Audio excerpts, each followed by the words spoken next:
जय Hind and hello guys, स्वागत है आपका आपके अपने यूट्यूब चैनल ज्ञानदेह होस्ट में। एंड इस वीडियो के अंदर आपको बताने वाला हूं बिहार स्कूल एग्जामिनेशन बोर्ड यानी कि BSEB secondary teacher eligibility test यानी कि एस्टेट 2026 ऑनलाइन फॉर्म के बारे में कि कैसे आपको फॉर्म फिलअप करना है। गाइस इस वीडियो के अंदर आपको बहुत ही अच्छे से बताया जाएगा कि कैसे आपको पेपर फर्स्ट पर अप्लाई करना है, एंड अगर आपको पेपर 2 पर अप्लाई करना है तो वो भी आपको इस वीडियो के अंदर बताया जाएगा। एंड अगर आपको दोनों पेपर पर अप्लाई करना है तो उसके लिए आपको किस तरह से क्वालिफिकेशन की जानकारी वो बताया जाएगा। कंप्यूटर साइंस सब्जेक्ट पर अप्लाई करने के लिए बहुत सारे कैंडिडेट परेशान है, तो उसके बारे में किस तरह से अप्लाई करना है उसकी इन्फॉर्मेशन दी जाएगी। साथ ही पेमेंट इशू भी बहुत सारे कैंडिडेट को आ रहा है। तो गाइज ये सब जो पेमेंट इशू होता है वेबसाइट के सर्वर की प्रॉब्लम की वजह से आ जाता है, क्योंकि जब इतनी संख्या में कैंडिडेट विजिट करते हैं और इस तरह से पेमेंट करते हैं तो सर्वर प्रॉब्लम हो जाता है। अगर आपको पेमेंट से रिलेटेड कोई भी इशू आ रहा है तो आप इस नंबर पर या इस ईमेल पर ईमेल कीजिए, जो भी आपको इशू है वहाँ पर उनको ईमेल कीजिए कि इस तरह से हम ये इशू फेस करें, और उसका स्क्रीनशॉट भी वहाँ पर लगा दीजिए जो आपके सामने एरर आ रहा है। तो जल्द ये प्रॉब्लम ऑफिशियल वे में सोल्व कर दी जाएगी। इसके अलावा आपको सारी डिटेल्स इस फॉर्म को फिल करने की दी जाएगी, शुरू से लेकर आखिर तक सारी चीज़ें अच्छे से एक एक करके स्टेप बाय स्टेप बहुत ही डिटेल में एक्सप्लेन करके बताया जाएगा कि कहाँ पर किस तरह से क्या जानकारी भरनी है। इसके लिए आपको वीडियो को पूरा देखना है। तो फटाफट से वीडियो को लाइक शेयर करके चैनल को सब्सक्राइब कर लेना, और जो लिंक वीडियो को डिस्क्रिप्शन में दिया है इसको आप ओपन कर लेना। फिर आपको जानने को मिलेगा कि आप यहाँ पर इस फॉर्म को 31 अगस्त 2026 तक भर सकते हैं, यानी कि आपका पास ज़्यादा समय बचा नहीं है। वैसे भी बहुत ही कम समय मिला था आपको फॉर्म भरने का, तो जितना जल्दी हो सके फॉर्म को अप्लाई कर लीजिए। फीस की अगर बात करें तो सिंगल पेपर पर जनरल BC EWS को 960 रुपये पे करने हैं, SC ST PH को 760 रुपये पे करने हैं। एंड अगर आप दोनों पेपर पर अप्लाई करेंगे और आपकी कैटेगरी जनरल BC या EWS है तो आपको 1440 रुपये पे करने होंगे। एंड अगर आप SC ST PH है तो आपको 1140 रुपये पे करने होंगे। एज लिमिट आपकी मिनिमम 21 साल रखी गई है, और इस जो 37 साल एज लिमिट है वो मेल के लिए और 40 साल फीमेल के लिए। ऑल इंडिया से आप इसको अप्लाई कर सकते हैं। फिर आप देखेंगे कि पेपर फर्स्ट पर अप्लाई करने के लिए आपके पास क्या क्या विकल्प है और पेपर 2 पर क्या क्या है। इसके अलावा आप यहाँ पर पेपर फर्स्ट पर क्या क्या सब्जेक्ट आपको ऑफर किए जा रहे हैं और किन किन सब्जेक्ट पर आप अप्लाई कर सकते हो उसके बारे में डिटेल्ड में जानकारी हिंदी में आपको यहाँ पर दी गई है। विषय समूह के बारे में यहाँ पर हिंदी में इन्फॉर्मेशन दी गई है। साथ ही आपको पेपर 2 पर अप्लाई करने के लिए किन किन सब्जेक्ट में ऑफर किया जा रहा है, लैंग्वेज ऑफर की जा रही है, और उस पर अप्लाई करने के लिए एग्जैक्टली क्या क्वालिफिकेशन चाहिए वो इन्फॉर्मेशन भी आप यहाँ पर हिंदी में देख सकते हैं। तो सारी चीज़ें चेक करने के बाद अगर आप एलिजिबल है तो आपको इन डॉक्यूमेंट्स को रेडी रखना है अपने पास में, जो आप यहाँ पर देख पा रहे हैं। अभी आप इसमें अप्लाई करने के लिए इंपॉर्टेंट लिंक के सेक्शन से अप्लाई ऑनलाइन लिंक ओपन करेंगे।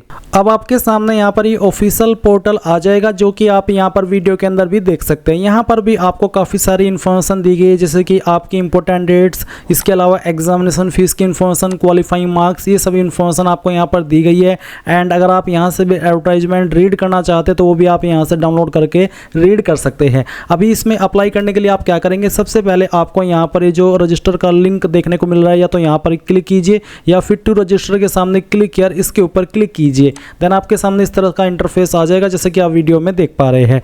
अब आप यहाँ पर सबसे पहले कैंडिडेट फर्स्ट नेम यानी कि आपको आपका फर्स्ट नेम एंटर करना है, और ये जो आप यहाँ पर इन्फॉर्मेशन भरेंगे वो आपको मैट्रिकुलेशन सर्टिफिकेट यानी कि 10वीं के सर्टिफिकेट के अकॉर्डिंग फिल करनी है। फिर आप यहाँ पर मिडिल नेम डालेंगे अपना, और उसके बाद में लास्ट नेम डाल देंगे। मैं आपको बता दूं कि फर्स्ट नेम होना कंपलसरी है, बाकी middle name last name compulsory नहीं है, यानी कि अगर आपका सिंगल नेम है तो आप मिडिल नेम और लास्ट नेम खाली छोड़ सकते हैं। इसके बाद आपको यहाँ पर आपकी डेट ऑफ बर्थ डालनी है। डेट ऑफ बर्थ भी आपकी स्ट्रिक्टली बोला है आपको कि 10th के सर्टिफिकेट के अकॉर्डिंग होनी चाहिए। तो आपका जो भी बर्थ का ईयर है पहले आपको यहाँ पर वो सिलेक्ट कर लेना है, फिर यहाँ से मंथ और उसके बाद में डे, तो आपका डेट ऑफ बर्थ आ जाएगा। इसके बाद आप आपका जेंडर सेलेक्ट कर लेंगे, फिर आएगा मोबाइल नंबर। तो जो नंबर आप रजिस्टर करना चाहते हैं वो नंबर यहाँ पर डाल दीजिए।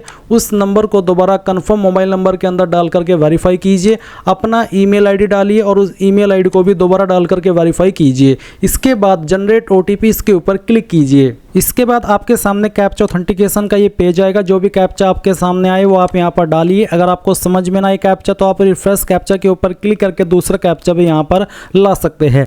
इसके बाद आपको सबमिट के ऊपर क्लिक कर देना है। जैसे आप सबमिट करेंगे तो आपको यहाँ पर आपके नंबर और ईमेल के ऊपर OTP सेंड किए जाएंगे। आप यहाँ पर पहले मोबाइल के ऊपर जो OTP मिला है वो डाल दीजिए, और फिर ईमेल वाला OTP डाल दीजिए।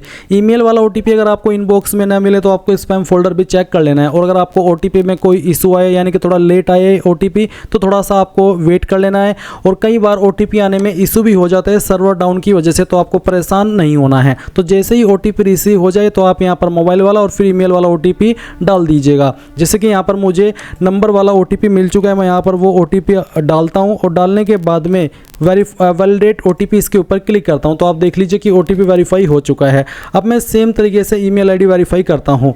तो मैं अपनी ईमेल ओपन करता हूँ जो कि मैंने मोबाइल के अंदर ओपन करके रखी है। मैं इसको यहाँ पर जो OTP मुझे मिला है, जो कि मिल चुका है, वो मैं यहाँ पर डाल देता हूँ। रियल टाइम में डाल करके दिखा रहा हूँ ताकि आपको ये ना लगे कि मैंने वीडियो को स्किप करके कुछ जानकारी मिस कर दी है, इसलिए आपके सामने ही कर रहा हूँ। अब मैं यहाँ पर वैलिडेट OTP इसके ऊपर क्लिक करता हूँ। आप देख लीजिए कि OTP वेरीफाई हो चुके हैं दोनों के दोनों। अब जो इन्फॉर्मेशन अभी आपने भरी वो आपके सामने है।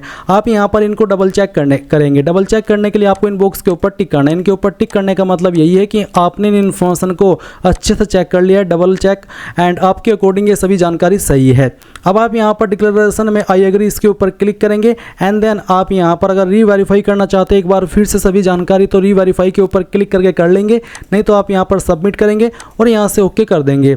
अब देखेंगे कि आपका रजिस्ट्रेशन हो चुका है और आपको रजिस्ट्रेशन नंबर एंड पासवर्ड की जानकारी डिस्प्ले पर दिखाई जा रही है। सेम जानकारी आपको ईमेल और मैसेज के माध्यम से भी सेंड कर दी जाएगी।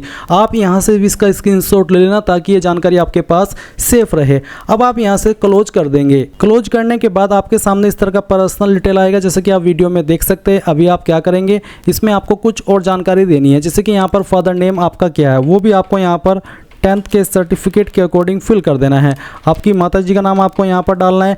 अगर आप कोई अन्य नंबर यूज करते हैं तो अल्टरनेट मोबाइल नंबर के अंदर डाल देंगे, चाहे तो आप इस ऑप्शन को खाली छोड़ सकते हैं। फिर आप यहाँ पर नीचे देखेंगे नेशनलिटी, तो आप इसमें इंडियन सेलेक्ट कर लेंगे। फिर आपसे पूछा है are you domicile of Bihar state, यानी कि क्या आप बिहार स्टेट के निवासी है, अगर है तो यस करेंगे। उसके बाद में यहाँ पर पूछा candidate district code and name, यानी कि यहाँ पर जो कैंडिडेट की डिस्ट्रिक्ट कोड है वो बताना होगा। बेसिकली आपकी डिस्ट्रिक्ट सेलेक्ट कर लेंगे, कोड उसी के सामने यहाँ पर मेंशन किया गया है, तो जो भी है वो आप सिलेक्ट कर लीजिए। अगर आप बिहार से नहीं है तो आप यहाँ पर नो कर देंगे और फिर आपको यहाँ पर इसमें अदर स्टेट ऑप्शन सेलेक्ट करना होगा। अब क्योंकि मेनली इस फॉर्म को बिहार से ज़्यादा भरेंगे, इसलिए स्पेसिफिकली मैं ये वीडियो बिहार कैंडिडेट के लिए बना रहा हूँ। वैसे उनके सामने जो अन्य स्टेट से इस फॉर्म को भरेंगे सेम ही ऑप्शन आएगा, बस ये वाला नहीं आएगा जो कि मैंने यहाँ पर आपको सिलेक्ट करके दिखाया था। तो आप यहाँ से बिहार से होने पर अपना district code and name select करेंगे। उसके बाद में पूछा है medium of appearing in examination, ये जो आप एग्जाम अपियर होना चाहते हैं ये किस लैंग्वेज में आप देना चाहते हैं, इंग्लिश या फिर हिंदी, जिस भी लैंग्वेज को आप सेलेक्ट कर लेंगे फिर इसी में आपको इसको देना होगा। कैटेगरी ऑफ द कैंडिडेट, अगर गाइज आप बिहार से है तो आपको यहाँ पर आपकी बिहार की सभी कैटेगरी देखने को मिल जाएगी। अगर आप बिहार से नहीं है तो फिर आपको यहाँ पर अन्य स्टेट वालों को जनरल कैटेगरी के अंदर रखा जाएगा। तो जो भी आपकी कास्ट कैटेगरी वो आप देख लीजिए और नीचे यहाँ पर जो भी कैटेगरी आप सिलेक्ट करेंगे उसमें बताया भी जाएगा कि कितना एज लिमिट मैक्सिमम उनके लिए रखा है। अब देखेंगे बैंक अकाउंट डिटेल, तो आपको यहाँ पर बैंक अकाउंट डिटेल देनी है। ये देना वैसे यहाँ पर कंपलसरी नहीं है, बट फिर भी मैं आपको कहूँगा कि आप बैंक डिटेल दीजिए, क्योंकि यहाँ पर लिख रखा है इन्होंने कि bank details are optional. But फिर भी अगर यहाँ पर ऑप्शन डाला है तो क्या पता किस चीज़ के लिए आपसे ले रहे हो, तो आप यहाँ पर डाल दीजिएगा। न हो तो परेशान नहीं होना, खाली छोड़ देना। तो जिस भी बैंक के अंदर आपका अकाउंट है वो आपको यहाँ पर बैंक का नाम लिख देना है। मैं शॉर्ट फॉर्म में लिख रहा हूँ, आपको चाहे तो पूरा नाम लिख सकते हैं। ब्रांच आपकी कौन सी है वो भी आपको यहाँ पर इस तरह से लिख देनी है, जैसे कि मैं आपको यहाँ पर लिख करके दिखा रहा हूँ। ये मैं डेमो के लिए दिखा रहा हूँ, आप आपका रियल यहाँ पर जो ब्रांच है वो लिख देना।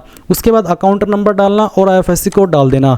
ये IFSC कोड आपको बैंक की पासबुक और चेकबुक के ऊपर देखने को मिल जाता है और आप इसको ऑनलाइन वे में भी निकाल सकते हैं। अब आएगी आइडेंटिफिकेशन डिटेल, तो मार्क्स ऑफ विजिबल आइडेंटिफिकेशन, आपकी बॉडी के ऊपर ऐसा निशान जिससे आपकी बॉडी की पहचान होती है। निशान आपकी बॉडी के ऊपर कहीं पर भी हो सकता है, जलने का, कटने का, या फिर बर्थ मार्क, या फिर कोई इंजरी, मेजर इंजरी, तो जो भी है वो आप लिख देना। न हो आपकी बॉडी के ऊपर कोई भी ऐसा मार्क, बिल्कुल क्लीन बॉडी हो तो आप यहाँ पर नो मार्क लिख सकते हैं। फिर पूछेगी कि आपके पास आधार कार्ड है, अगर है तो यस करिए। यस करने के बाद में अपना आधार कार्ड का नंबर डाल दीजिए। अगर आपके पास पैन कार्ड है तो यस करके पैन कार्ड का नाम नंबर डालिए और आपका पैन कार्ड के ऊपर क्या नाम है वो आपको नेम ऑन पैन कार्ड वाले सेक्शन में लिख देना है। अगर ड्राइविंग लाइसेंस है तो यस करके ड्राइविंग लाइसेंस का नंबर डालेंगे, नहीं तो आप नो कर दीजिए। फिर अगर आपके पास वोटर ID है तो यस करके करके वोटर आईडी का नंबर डाल देंगे। पासपोर्ट है तो पासपोर्ट में यस करके पासपोर्ट का नंबर, नहीं है तो नो कर देना। इनमें से कोई एक आईडी ही आपके पास होना कंपलसरी है, तो अगर आपके पास है तो ही यस करके चीज़ उसकी डालना, नहीं तो परेशान नहीं होना, सिंपली नो कर देना। फिर पूछे कि क्या आपके पास valid photo attached bank passbook है तो यस, और फिर बैंक पासबुक नंबर, नहीं है तो नो कर दे। उसके बाद क्या आपके पास कोई अदर वैलिड आईडी कार्ड है जो कि गवर्नमेंट अथॉरिटी के द्वारा जारी किया गया है, अगर हाँ तो यस करके आपके पास इनमें से कौन सी आईडी या ration card, government employee ID, वो सिलेक्ट करके उसका नंबर, नहीं है तो नो कर दीजिए। फिर आप यहाँ पर टिक करेंगे and then save and next के ऊपर क्लिक करेंगे। अब आपके सामने एडिशनल डिटेल का सेक्शन आ चुका है, तो यहाँ पर आपको कुछ सवालों के आंसर करने हैं। जैसे कि पूछा कि क्या आप एक्स सर्विसमैन है तो यस, नहीं तो आपको नो करना है। फिर पूछा है कि क्या आप बेंचमार्क डिसेबिलिटी कैंडिडेट यानी कि विकलांग या दिव्यांग कैंडिडेट है, अगर है तो यस करके आपको टाइप ऑफ डिसेबिलिटी सेलेक्ट करना होगा, नहीं है तो नो कर दीजिए। इसके बाद यहाँ पर सेव एंड नेक्स्ट के ऊपर क्लिक कीजिए। अब आएगी कम्युनिकेशन डिटेल यानी कि आपके एड्रेस की इन्फॉर्मेशन, कोरोस्पोंडेंस एड्रेस यानी कि प्रेजेंट एड्रेस, तो जो भी प्रेजेंट एड्रेस है आपका वो आप यहाँ पर फिल करेंगे। तो जो भी आपका एड्रेस है वो आप एड्रेस लाइन 1 और 2 के अंदर लिख देना। मैं फॉर्म डेमो के लिए भरा हूँ तो मैं यहाँ पर ऐसे रैंडमली डेमो लिख देता हूँ। उसके बाद कंट्री आएगी, फिर आपकी जो भी स्टेट है वो भी आपको यहाँ पर सिलेक्ट कर लेनी है, जो भी आपकी स्टेट है। उसके बाद आपकी सिटी डिस्ट्रिक्ट कौन सी है वो भी आपको यहाँ पर एंटर कर देना है। जैसे कि मैंने कहा कि ये फॉर्म में डेमो के लिए भरा हूँ तो मैं एक रैंडम यहाँ पर डमी एड्रेस फिल कर रहा हूँ, और उसके बाद जो भी आपका पिन कोड है वो आप यहाँ पर डाल देना। नीचे एक लाइन है कि is correspondence address same as permanent address, यानी कि क्या आपका प्रेजेंट एड्रेस यानी कि स्थायी पता और परमानेंट पता एक ही है, अगर एक है तो यस कर देंगे, अगर एक नहीं है अलग अलग है तो नो करके नीचे अपना परमानेंट एड्रेस फिल कर देना। इसके बाद आप यहाँ पर सेव एंड नेक्स्ट के ऊपर क्लिक कर देंगे एंड इसके बाद आपके सामने यहाँ पर आएगी क्वालिफिकेशन की जानकारी। तो सबसे पहले आपको पेपर सेलेक्ट करना है कि आप पेपर फर्स्ट पर अप्लाई करना चाहते हैं। अगर पेपर फर्स्ट तो आपको सेलेक्ट करना होगा कि subject offered for paper first, तो इन सभी सब्जेक्ट पर आप अप्लाई कर सकते हैं या फिर इनमें अप्लाई कर सकते हैं, तो जिस पर भी अप्लाई करना है वो आप सिलेक्ट कर लीजिए। और अगर आप यहाँ पर पेपर 2 पर अप्लाई करें तो आप पेपर 2 के लिए जो सब्जेक्ट ऑफर किए जा रहे हैं उनमें से एक सब्जेक्ट आप सिलेक्ट कर लेंगे, जैसे कि मैं डेमो के लिए सिलेक्ट करके दिखा रहा हूँ।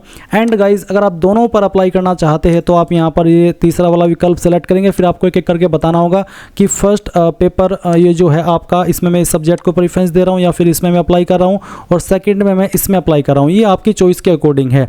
फिर नीचे नोट करके बोला भी कि if paper 2 is selected post graduation is mandatory along with BEd, यानी कि अगर आप पेपर 2 पर भी अप्लाई करेंगे या फिर पेपर 2 पर अप्लाई करेंगे सिंपल 1 पर भी, तो आप किससे पोस्ट ग्रेजुएशन भी अनिवार्य रूप में मांगिए और साथ ही बीएड भी आपके पास होनी चाहिए। ये चीज़ आपको समझ लेनी है। अब यहाँ पर एक एक करके आप क्वालिफिकेशन की जानकारी भरेंगे। पहले मैट्रिकुलेशन यानी कि 10वीं की जानकारी, तो 10वीं आपने किस बोर्ड से किया उस बोर्ड का नाम आप यहाँ पर लिख देंगे, चाहे वो बिहार बोर्ड है, BSEB board, CBSE board, SSC board या फिर किसी अन्य स्टेट का बोर्ड, उसका नाम आप यहाँ पर लिख देना। फिर आपने कौन से स्कूल कॉलेज से किया उसका नाम आप यहाँ पर लिख देंगे, जैसे कि मैं आपको यहाँ पर लिख करके दिखा रहा हूँ। एंड फिर आप यहाँ पर रोल कोड, क्योंकि बिहार के कैंडिडेट के लिए रोल कोड होता है तो इसलिए यहाँ पर रोल कोड का ऑप्शन दिया गया है। अगर आपके पास ये नहीं है या फिर आप अन्य स्टेट से अप्लाई कर रहे हैं जहाँ पर रोल कोड नहीं होता है तो आप यहाँ पर एनए लिख देंगे। बिहार वाले जो बिहार बोर्ड से 10वीं की है उनके पास रोल कोड अगर है तो यहाँ पर अपना रोल कोड लिख देना। फिर जो भी आपका रोल नंबर है वो आप यहाँ पर डाल दीजिएगा। एंड इसके बाद में आप देखेंगे परसेंटेज ऑफ मार्क्स सीजीपीए या ग्रेड, यानी कि आपके नंबर किस में है, परसेंटेज है तो आप यहाँ पर जो भी परसेंटेज आपकी थी वो डाल देंगे, साथ ही कितने नंबर आपको आए थे वो आप यहाँ पर डालेंगे और कितने में से आए थे वो आप यहाँ पर मैक्सिमम मार्क्स में लिखेंगे। और परसेंटेज वैसे भी आपके यहाँ पर ऑटोमेटिकली कैलकुलेट कर ली गई है। अपना ईयर ऑफ पासिंग यहाँ पर सेलेक्ट कर लेंगे और डिवीजन क्या थी, फर्स्ट सेकंड थर्ड डिस्ट्रिक्शन या फिर पास जो भी थी वो आप यहाँ पर सेलेक्ट कर लेंगे। अगर आपके नंबर सीजीपीए में तो आप सीजीपीए सेलेक्ट करेंगे। फिर गाइज आपको यहाँ पर इसमें जो मार्क्स ऑब्टेंड का ऑप्शन है, बेसिकली अगर मैं यहाँ पर 9.2 लिख देता हूँ इस तरह से, तो इसमें मार्क्स ऑब्टेंड और मैक्सिमम मार्क्स का जो विकल्प है इसमें क्या करेंगे, जो आपकी टोटल सीजीपीए है उनको आप मार्क्स में कन्वर्ट करेंगे और वो यहाँ पर मार्क्स डाल देंगे इसमें, मार्क्स में जो भी नंबर निकल के आएंगे। और फिर जो आपको प्राप्त सीजीपीए है उनको भी मार्क्स में कन्वर्ट करेंगे और जो वो निकल के आएंगे वो आप मार्क्स ऑब्टेंड में लिखेंगे और फिर ऑटोमेटिकली आपकी सीजीपीए कैलकुलेट कर ली जाएगी। एंड अगर आपके नंबर ग्रेड में है तो आप अपने ग्रेड लिखेंगे, मार्क्स ऑब्टेंड और फिर मैक्सिमम मार्क्स। इसी प्रकार से आपको ग्रेड भी कन्वर्ट करनी होगी नंबर में और यहाँ पर भरना होगा। अब क्योंकि मेरे परसेंटेज में तो मैं यहाँ पर परसेंटेज इस तरह से डाल देता हूँ, यानी कि नंबर भरता हूँ। एंड यहाँ पर डिस्ट्रिक्शन में पहले ही सिलेक्ट कर चुका हूँ डिवीज़न में। इसके बाद यहाँ पर नीचे की तरफ आप आएंगे और देखेंगे इंटरमीडिएट यानी कि 12वीं की जानकारी। सेम तरीके से आपको यहाँ पर 12वीं की इन्फॉर्मेशन भरनी है। तो आपको अपना बोर्ड बताना है, स्कूल कॉलेज का नाम बताना है जहाँ से भी आपने आपकी 12वीं की है। उसके बाद में अगर रोल कोड है तो डाल दीजिए, नहीं तो आप खाली नहीं NA लिखेंगे। एंड उसके बाद में जो भी आपका 12वीं का रोल नंबर है वो आप डाल देंगे। स्पेशलाइजेशन जैसे कि स्ट्रीम और subject, example science, BA history. तो बेसिकली आपको बताना कि कौन से स्ट्रीम से आपने आपकी जो भी आपकी जो 12वीं है वो की है वो आपको यहाँ पर लिखना है। तो चलिए मैं यहाँ पर इसको लिख देता हूँ। एंड उसके बाद में परसेंटेज जो मार्क्स इनके किसके अंदर नंबर है वो आप यहाँ पर सिलेक्ट करेंगे परसेंटेज। उसके बाद में आपको बताना होगा कि कितने नंबर आपको आए थे और कितने में से आए थे। बेसिकली पहले आपको यहाँ पर मार्क्स ऑब्टेंड लिखना है। मैंने यहाँ पर परसेंटेज के सेक्शन में भर दिया जबकि मुझे नहीं भरना था। मुझे यहाँ पर मार्क्स ऑब्टेंड भरने हैं और फिर मैक्सिमम मार्क्स डालने हैं। उसके बाद परसेंटेज आप देखेंगे कि ऑटोमेटिकली कैलकुलेट कर ली गई है। इसके बाद आपको यहाँ per year of passing select कर लेना है और अपना डिवीज़न भी बताना है। ये यहाँ पर डालने के बाद आप नीचे की तरफ आएंगे, फिर देखेंगे ग्रेजुएशन का सेक्शन। तो आपको बताना है कि आपने किस यूनिवर्सिटी से आपकी ग्रेजुएशन की है, उस यूनिवर्सिटी का नाम आपको यहाँ पर डाल देना है। Name of college, institute. तो गाइज अब आप यहाँ पर अपने कॉलेज या फिर इंस्टीट्यूट का नाम एंटर करेंगे। तो जहाँ से भी आपका कॉलेज एफिलेटेड था वो आप डाल देंगे, जैसे कि मैं आपको यहाँ पर डाल के बता रहा हूँ। अब मेरा जो कॉलेज है वो है JV Jain degree college and ये एफिलेटेड था CCSU यूनिवर्सिटी मेरठ से। तो मैंने यहाँ पर उसको इस तरह से भर दिया है। अब रोल कोड नहीं है तो उसमें मैं यहाँ पर NA लिख देता हूँ। फिर आपको रोल नंबर में फाइनल ईयर का रोल नंबर डालना है और स्पेशलाइजेशन के अंदर जो भी आपके पास सब्जेक्ट थे वो आपको यहाँ पर एंटर करना है, या फिर जो आपका स्पेशलाइजेशन था वो भी आप यहाँ पर डाल देंगे। अब क्योंकि मैंने BA किया था तो मैं यहाँ पर हिंदी, इंग्लिश, मैथ लिख देता हूँ, ये मेरे पास सब्जेक्ट थे। उसके बाद आपको बताना है कि आपके नंबर किसके अंदर है। अगर परसेंटेज तो फिर आप यहाँ पर इसमें सभी ईयर की मिला करके जो भी आपका ग्रेजुएशन का कोर्स है उसमें आपको कितने नंबर आए थे वो आपको यहाँ पर एंटर करने हैं और कितने में से आए थे वो आप मैक्सिमम मार्क्स के अंदर डाल देंगे। ये मैंने डेमो के लिए फिल करके दिखाया है। आप आपके रियल सभी ईयर के ऑब्टेंड मार्क्स और टोटल मार्क्स यहाँ पर डाल देना। उसके बाद ईयर ऑफ पासिंग यानी कि किस साल के अंदर आपने इस क्वालिफिकेशन को पास कर लेता वो आप यहाँ पर सिलेक्ट करेंगे और अपनी डिवीज़न भी सिलेक्ट कर लेंगे। इसके बाद गाइज नीचे की तरफ आएंगे और देखेंगे पोस्ट ग्रेजुएशन। अब अगर आप पेपर 2 पर अप्लाई करें तो पोस्ट ग्रेजुएशन यहाँ पर आपसे कंपलसरी रूप में मांगा है। तो आप यहाँ पर जो भी आपका यूनिवर्सिटी है उसका नाम डाल देना, कौन से स्कूल कॉलेज से आपने आपकी पोस्ट ग्रेजुएशन की है वो डाल देना, रोल कोड है तो डाल देंगे, नहीं तो आप खाली छोड़ देंगे। खाली नहीं, माफ़ी चाहूँगा, अगेन NA लिखेंगे। उसके बाद जो आपका फाइनल ईयर का रोल नंबर है वो आप यहाँ पर डाल देंगे। स्पेशलाइजेशन आपका यहाँ पर क्या था वो आपको यहाँ पर लिख देना है, जैसे कि मैं आपको यहाँ पर लिख करके दिखाया हूँ। उसके बाद में आपके नंबर किसके अंदर थे वो लिखेंगे एंड कितने नंबर आपको आए थे वो नंबर आप यहाँ पर डाल देंगे और कितने में से आए थे वो आप यहाँ पर डालेंगे। आपको यहाँ पर जो आपके दोनों ईयर है उनके सभी के नंबर मिला करके सभी सेमेस्टर के यहाँ पर मार्क्स ऑब्टेंड में डालने और टोटल मार्क्स यहाँ पर डाल देने हैं। इसके बाद आपने किस साल के अंदर इस क्वालिफिकेशन को पास कर लिया था वो भी आपको यहाँ पर सिलेक्ट कर लेना है। डिवीज़न अपनी सिलेक्ट कर लेंगे। इसके बाद नीचे आएंगे और देखेंगे B.Ed की जानकारी। तो यहाँ पर गाइज इसमें B.Ed कंपलसरी है होना, तो आपको बताना कि आपने कौन सी यूनिवर्सिटी से आपकी जो B.Ed की क्वालिफिकेशन है वो की है। तो चलिए हम यहाँ पर इसको डाल देते हैं। उसके बाद में यहाँ पर नेम ऑफ कॉलेज, इंस्टीट्यूट तो बेसिकली सेम ही है। मैं यहाँ पर CCS यूनिवर्सिटी से मेरा यूनिवर्सिटी एफिलेट मेरी यूनिवर्सिटी है और कॉलेज मेरा है JV जैन डिग्री कॉलेज। तो इसी प्रकार से आपको लिख देना है। रोल कोड में NA लिख देंगे अगर नहीं है। उसके बाद में जो भी आपका फाइनल ईयर का रोल नंबर है वो आप डाल देंगे, किसके अंदर आपके नंबर है वो डालेंगे और उसके बाद कितने नंबर आपको आए थे वो नंबर आप यहाँ पर डालेंगे और कितने में से आए थे वो आप मैक्सिमम मार्क्स में फिल करेंगे।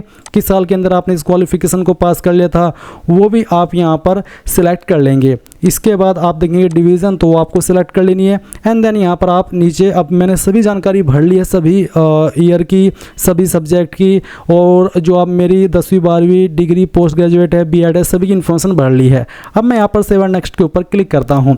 अब आता है डॉक्यूमेंट एंड पेमेंट का सेक्शन। इसमें यहाँ पर आपको काफ़ी सारे डॉक्यूमेंट अपलोड करने हैं, फोटो सिग्नेचर अपलोड करना है। फोटो का जो यहाँ पर साइज रखा है वो 80 से 200 KB एंड सिग्नेचर का साइज 50 से 200 KB। तो आप क्या करेंगे, क्लिक है टू अपलोड, इसके ऊपर क्लिक करेंगे। यहाँ पर बोला है कि फ़ोटो का बैकग्राउंड वाइट होना चाहिए एंड फॉर्मेट JPEG PNG इनमें से कोई भी चल जाएगा। फ़ोटो 6 महीने से पुराना नहीं होना चाहिए और बोला है कि recent colour know older than 6 month. इस फोटो के ऊपर डेट लिखना अनिवार्य नहीं है क्योंकि कई बार कैंडिडेट कन्फ्यूज हो जाते हैं। तो अब आप क्या करेंगे, ब्राउज टू अपलोड, इसके ऊपर क्लिक करेंगे और जहाँ पर भी आपकी फ़ोटो फाइल है वो फ़ोटो फाइल आपको यहाँ पर सेलेक्ट कर लेनी है और ओपन करना है।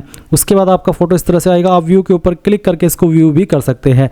मैं फॉर्म फॉर्म डेमो के लिए भरा हूँ तो मैंने एक यहाँ पर रैंडम फोटो ऐसे ही अपलोड किया है। अब आता है सिग्नेचर, तो आप यहाँ पर सिग्नेचर की फाइल सेलेक्ट करेंगे, जहाँ पर भी आपका सिग्नेचर है फाइल सेलेक्ट कीजिए, उसके बाद में ओपन कीजिए एंड देन यहाँ पर सिग्नेचर भी अपलोड हो जाएगा। अब आता है up to date non creamy layer certificate. अगर आप ओबीसी है तो जो आपका नॉन क्रीमी लेयर सर्टिफिकेट है ओबीसी का वो आपको अपलोड करना है एंड ये पीडीएफ के फॉर्मेट में करना होगा। अब अगर ये इमेज में है, क्योंकि इसके बाद के काफ़ी सारे डॉक्यूमेंट जैसे कि डोमिसाइल सर्टिफिकेट, टेंथ सर्टिफिकेट, ये पीडीएफ में ही आपको अपलोड करने हैं। तो आपको इमेज से पीडीएफ में कैसे बनाना है वो जान लीजिए। गूगल के अंदर आना और सर्च करना इमेज टू पीडीएफ। ये जो पहले वाली वेबसाइट आएगी आई लव पीडीएफ, इसको ओपन कर लेना, फिर सेलेक्ट जेपीजी इमेज। अब जो भी आपको सर्टिफिकेट है जो कि आप पीडीएफ में बनाना चाहते हैं, और इसमें मैं बता दूं कि आप एक नहीं, अगर आप मल्टीपल इमेज को पीडीएफ में बनाना चाहते हैं तो वो भी आप यहाँ पर बना सकते हैं। तो जिस भी इमेज को आपको पीडीएफ में बनाना है वो आप सेलेक्ट कर लीजिए। जैसे कि डेमो के लिए मैं यहाँ पर एक फाइल सेलेक्ट कर रहा हूँ, इसको ओपन करता हूँ, कन्वर्ट टू पीडीएफ करता हूँ। ये सिंगल क्लिक के अंदर फाइल पीडीएफ में आ चुकी है। अब मैं डाउनलोड पीडीएफ करता हूँ और ये फाइल डाउनलोड भी हो चुकी है। तो इस तरह से आपको यहाँ पर अपना जो भी डॉक्यूमेंट या सर्टिफिकेट पीडीएफ में बनाना है वो आप बना लीजिएगा। इसका साइज 100 से 2 MB के 100 के बीच से लेकर के 2 MB के बीच में रहना चाहिए। तो क्लिक है टू अपलोड, इसके ऊपर क्लिक कीजिए और जो फाइल अभी आपने बनाई है वो फाइल आपको यहाँ पर सिलेक्ट करनी है और उसके बाद में इसको ओपन करना है। फाइल अपलोड हो चुकी है। आप व्यू के ऊपर क्लिक करके इसको व्यू भी कर सकते हैं। अब आपको स्टेट डोमिसाइल सर्टिफिकेट, यानी कि अगर आप बिहार से है तो आपको निवास प्रमाण पत्र भी अपलोड करना है। सेम तरीके से आप अपने निवास प्रमाण पत्र को इमेज से पीडीएफ में बनाना और यहाँ पर अपलोड कर देना। अब क्योंकि मैंने आपको बताया कि ये फॉर्म मैं डेमो के लिए भरा हूँ तो मैंने यहाँ पर अगेन रैंडम फाइल ही अपलोड की है। इसके बाद आपको 10वीं का सर्टिफिकेट अपलोड करना है, तो क्लिक है टू अपलोड, इसके ऊपर क्लिक कीजिए, फाइल सेलेक्ट कीजिए, ओपन कीजिए और इसको अपलोड कर दीजिए। फिर 10th का मार्कशीट। अब अगर आपका सर्टिफिकेट 10वीं का और मार्कशीट एक ही है तो जो फाइल आपने सर्टिफिकेट में अपलोड की है वही मार्कशीट में अपलोड कर दीजिए। अगर अलग अलग है तो सर्टिफिकेट अलग से और जो मार्कशीट है वो अलग से आप यहाँ पर अपलोड कर देना। अब क्योंकि मेरा सेम ही है तो चलिए मैं यहाँ पर इसको अपलोड कर देता हूँ। सेम वे में आप 12वीं का सर्टिफिकेट अपलोड करेंगे एक एक करके इस तरह से, और फिर उसके बाद में जो 12वीं की मार्कशीट है वो भी आपको यहाँ पर अपलोड करनी है। इसमें भी ऐसा ही है, अगर मार्कशीट और सर्टिफिकेट एक है तो दोनों में सेम फाइल अपलोड करनी है, अलग अलग है तो अलग अलग से अपलोड कर देना है। अब आएगा ग्रेजुएशन और इक्विवेलेंट सर्टिफिकेट, यानी कि जो ग्रेजुएशन है आपकी उसका जो सर्टिफिकेट है वो आपको यहाँ पर अपलोड कर देना है। तो फाइल सेलेक्ट कीजिए, ओपन कीजिए और इस तरह से अपलोड कर दीजिए। उसके बाद जो आपकी मार्कशीट है ग्रेजुएशन की, अब ग्रेजुएशन की मार्कशीट कई सारी हो सकती है, ईयर वाइज या सेमेस्टर वाइज। तो आपको जैसा कि मैंने बताया कि इमेज से पीडीएफ के अंदर जब आप उसको कन्वर्ट कर रहे हो तो आपको उन सभी ग्रेजुएशन की जो सर्टिफिकेट है आपके वो सभी फाइल आपको यहाँ पर सेलेक्ट कर लेने डेमो के लिए इस तरह से, जैसे कि मैं आपको सेलेक्ट करके दिखा रहा हूँ। ओपन करेंगे, कन्वर्ट टू पीडीएफ करेंगे, एक सिंगल क्लिक के अंदर ये फाइल आपकी कन्वर्ट हो जाएगी पीडीएफ के रूप में और फिर आप यहाँ पर उसको अपलोड कर देंगे। जैसे कि मैं यहाँ पर ये सब फाइल आपको आराम से एक एक करके अपलोड करके दिखा रहा हूँ। फिर देखेंगे पोस्ट ग्रेजुएशन का सर्टिफिकेट, तो ये भी आपको यहाँ पर सेम तरीके से अपलोड करना है। इसको अपलोड करने के बाद में यहाँ पर आप उसकी मार्कशीट अपलोड करेंगे जैसे कि आपने ग्रेजुएशन की करी है, और फिर आप यहाँ पर नीचे की तरफ आएंगे और देखेंगे बीएड की जानकारी। तो आपको बीएड का सर्टिफिकेट अपलोड करना है, जैसे कि आपने ग्रेजुएशन का करा है पहले आप सर्टिफिकेट अपलोड करेंगे, उसके बाद में जो आपका बीएड का मार्कशीट है वो आपको यहाँ पर अपलोड करना है। इसमें भी ऐसा ही, अगर एक से ज़्यादा मार्कशीट है तो आप उनको सभी को पीडीएफ के अंदर बना लेंगे। फिर अगर आपके पास कोई अदर क्वालिफिकेशन है उसका सर्टिफिकेट अपलोड कर देना है, कोई अदर रिलेवेंट डॉक्यूमेंट है वो अपलोड कर देना है, चेक पासबुक है तो वो आप अपलोड कर देंगे। नीचे आपको यहाँ पर पेमेंट मोड सेलेक्ट कर लेना है, इसमें मैं ऑनलाइन सेलेक्ट करता हूँ। फिर यहाँ पर जो आपकी कैटेगरी के ऊपर कैटेगरी के अकॉर्डिंग फीस एप्लीकेबल हो रही है वो आप देखेंगे। इसके बाद नीचे की तरफ आना, आई एग्री, इसके ऊपर क्लिक करके जो भी कैप्चा कोड आपके सामने आए वो आप यहाँ पर डालेंगे और प्रीव्यू के ऊपर क्लिक करके जो भी जानकारी आपने शुरू से लेकर अभी तक भरी है उन सभी को आप यहाँ पर चेक कर लेंगे। और जब आप पूरी तरीके से श्योर हो जाए तो आप यहाँ पर बैक टू फॉर्म इसके ऊपर क्लिक करेंगे एंड देन यहाँ पर आप लास्ट में आ जाएंगे, ऐसे ही जैसे कि अभी मैंने यहाँ पर आपको आकर के दिखाया है। और लास्ट में आने के बाद में आप यहाँ पर एक कैप्चा कोड डाल करके सबमिट के ऊपर क्लिक करेंगे। इसके बाद आप देखेंगे कि आपके सामने यहाँ पर फीस का अमाउंट है। अब मैं यहाँ पर पे के ऊपर क्लिक करता हूँ, आपको भी सेम करना है। फिर आप देखेंगे कि आप अपनी fees UPI, cards, net banking यानी कि जिस माध्यम से पे करना चाहे कर सकते हैं। अगर आप यूपीआई के माध्यम से कर रहे हैं तो आपको यहाँ पर ये व्यू क्यूआर है इसके ऊपर क्लिक करना है। जैसे आप इसके ऊपर क्लिक करेंगे तो क्यूआर कोड शो होगा, आप यहाँ पर इसको अपने मोबाइल से स्कैन करके पेमेंट कर देना। जैसे ही आपका पेमेंट हो जाएगा और सक्सेसफुल रहेगा तो ऑटोमेटिकली आपको इसी वेबसाइट के ऊपर रिडायरेक्ट किया जाएगा जहाँ से आपने फॉर्म फिल करना स्टार्ट किया, तो आप अपने फॉर्म का फाइनल प्रिंट आउट ले पाएंगे। एंड गाइज अगर आप प्रिंट नहीं ले पाए तो आप यहाँ पर जहाँ से आपने अप्लाई किया इसको ओपन करके to register to login click के ऊपर क्लिक करके यहाँ पर अपनी लॉगिन डिटेल का इस्तेमाल करके लॉगिन होकर के अपने फॉर्म का स्टेटस एंड अपने फॉर्म का प्रिंट निकाल सकते हैं। इस तरह से आप लोग स्टेट ऑनलाइन फॉर्म 2026 या स्टेट फॉर्म फिलअप 2026 फिल कर पाएंगे। आई होप ये प्रोसेस आपको पसंद आया होगा। So thanks for watching. जय हिंद।